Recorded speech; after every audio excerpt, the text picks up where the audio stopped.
Денеска имаме убава можност тука да разговарам со граѓаните во Газиба. Одлични проекти и одлични решенија нуди проектот Обнова за Македонија и затоа е добро да разговараме и да ги понудиме на граѓаните. Имав неколку средби тука со некои дуќанчиња, со луѓето што си водат мали бизниси и да не ги кажат нивните согледувања во овој период, но и што да очекуваат во наредниот период.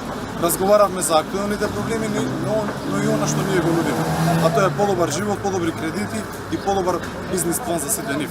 Да се разбира, мора да бидат на пиедестал ставени тука повозрастните лица, односно и пензионерите. Исто така имав една добра, убава средба со повозрастните луѓе, кои сакаат само нивните деца да останат тука. Сакаат да имаат стабилни пензии, кои ние ветуваме дека тие ќе пораснат во наредниот период преку 20%. Затоа тие луѓе ни се многу важни. Мора да останат на пиедесталот и ние затоа насекаде каде што имаме можност ќе ги посетиме. Се разбира со заштитни маски, се разбира во ова време на пандемија ќе ги замолиме да излезат да гласаат.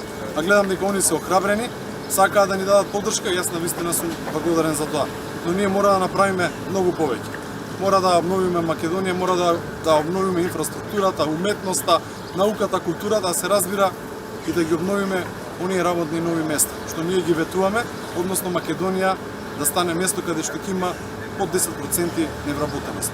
Затоа во наредниот период нека се очекуваат многу странски инвестиции, нека се очекува многу работни места, но за сето тоа да стигне, треба граѓаните да ни дадат поддршката и да гласаат за обновата на Македонија.